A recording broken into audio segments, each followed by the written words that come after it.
আবার কোনো সমস্যা নাই এখানে বর্তমান তো দেখতেছে একটি পরিস্থিতি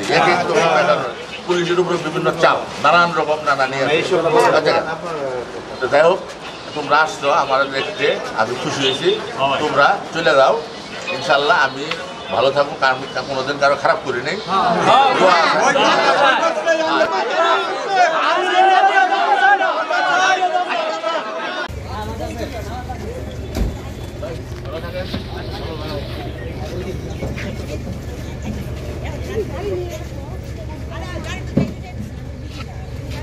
যান